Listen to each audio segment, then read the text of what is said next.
2:30க்கு படுத்து 4 மணிக்கு எழுந்து 4:30க்கு தயாராகி 5 மணிக்கு பழனி ஆண்டவரை தரிசிக்க வந்துட்டேன். பழனி மலையடி வாரத்துக்கு எனக்கு நீண்ட நாள் ஆசை. நம்முடைய பழனி ஆண்டவரை பார்க்க வேண்டும், முருகனை பார்க்க வேண்டும் என்று. அதைவிட முக்கியமாக அங்கே உள்ள போகர் சமாதியை பார்க்க வேண்டும், புலிப்பாணி சித்தர் சமாதியை பார்க்க வேண்டும் என்று ஆசை. நம்முடைய மக்களோட மக்களாக கலந்துவிட்ட ஒரு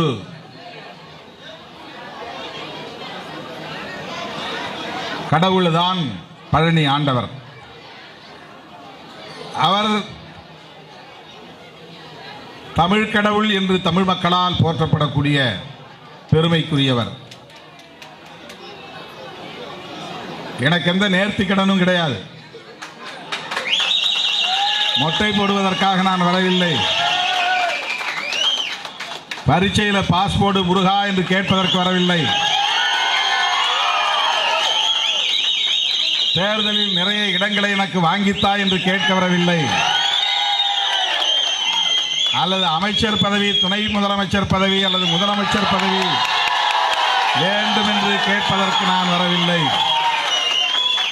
எமது முன்னோர்கள் வாழ்ந்த இடம் அது, அதை பார்க்க வந்தேன்.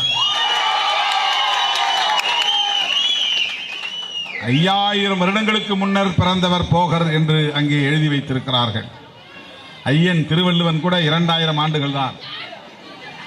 5000 வருடங்களுக்கு முன்னால் பிறந்த ஒருவர் இந்த மலையிலே வந்து, அப்போதெல்லாம் இந்த விஞ்சி கிடையாது, ரோப் கார் கிடையாது. எப்படி இதற்கு படி அமைத்தார்கள், எப்படி அவ்வளவு உயரத்திலே போய் கோயில் கட்டினார், எப்படி முருகனுக்கு அவர் சிலை அமைத்தார், இதுவெல்லாம் நமக்கு வியப்பை தருகிற வரலாறு. இது புராண கதைகள் அல்ல, வரலாறு. போகர் வாழ்ந்தார், இங்கே உயிரோடு சமாதியானார் என்பதும் வரலாறு. நம்மள மாதிரி சராசரி மனிதராக அவர் சாகல, அப்படி அவரே விரும்பி சமாதி ஆயிட்டார். அதாவது மூச்சை உள்ளுக்கு கொண்டு போய் உச்சியில் வைத்து மூச்சை நிறுத்திடுறது, அதான் ஜீவ சமாதி. காற்று வெளியே போகாது. நம்மள மாதிரி சராசரி மனிதர்கள் செத்தா உடம்புல இருக்கிற காற்று போயிடும். காற்று நின்று போச்சுன்னா வெளியே போச்சுன்னு அர்த்தம், வெளியே போயிடுச்சுன்னா உயிர் போயிடுச்சுன்னு அர்த்தம். நாம இறந்தா காற்று வெளியே போயிடும், உடல்ல இருக்காது, அந்த மூச்சு காற்று இருக்காது. சித்தர் மாதிரியான ஆட்கள் மூச்சு காற்றை வெளியே விடாமல், அதே நேரத்தில் சுவாசத்தை உள்ளேயும் இழுக்காமல் ஒரு இடத்துல கொண்டு போய் நிறுத்திடுறது. அப்படியே அந்த கலை அவர்களுக்கு தெரியும். உடலில் இருக்கிற மூச்சு காற்று வெளியே போக விடாமல் உள்ளுக்குள்ளேயே தேக்கி வைப்பது, அடக்கி வைப்பது.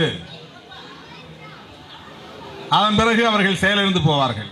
அது உயிர் இருப்பதாக பொருள் இல்லை, ஆனால் செத்து போனதாகவும் பொருள் இல்லை. உயிர் இருப்பதாகவும் பொருள் இல்லை, ஆனால் செத்து போனதாகவும் பொருள் இல்லை. அந்த நிலையில் இருப்பதுதான் ஜீவ சமாதி. அப்ப இன்னும் போகர் அங்க இருக்கிறாரு, அவர் உயிரோட தான் இருக்கிறாரு, ஆனால் உயிரற்றவராக இருக்கிறாரு.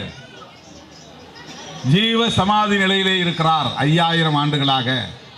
இப்படி ஒரு நம்பிக்கை. ஆனால் அவர் பிறந்தார், வளர்ந்தார், வாழ்ந்தார். நவ பாஷாணங்களை கொண்டு, பாஷாணம்னா நஞ்சு, நச்சு பொருள்களை கொண்டு முருகனுக்கு சிலை வைத்தார். அது சாட்சியமாக இருக்கிறது அந்த முருகன்.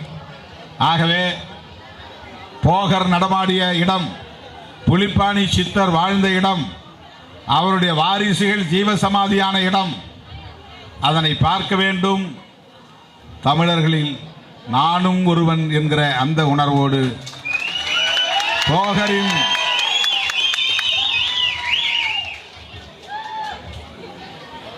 வாரிசுகள், அப்படின்னா ஆண்ட பரம்பரை என்கிற வாரிசு அல்ல, தமிழர் பரம்பரை என்கிற வாரிசு. அந்த உணர்வோடு இன்றைக்கு நான் 4 மணிக்கே எழுந்து முதல் பூஜை 5:30 மணிக்கு, அப்பதான் நீங்க சாமியை ஃப்ரீயா பார்க்க முடியும்ட்டாங்க. முதல் முறையாக அவரை மிக அருகிலே அமர்ந்து நான் அவரை பார்க்க, அவர் என்னை பார்க்க நேருக்கு நேராக அமர்ந்து அவரை தரிசிக்கிற வாய்ப்பை பெற்றேன்.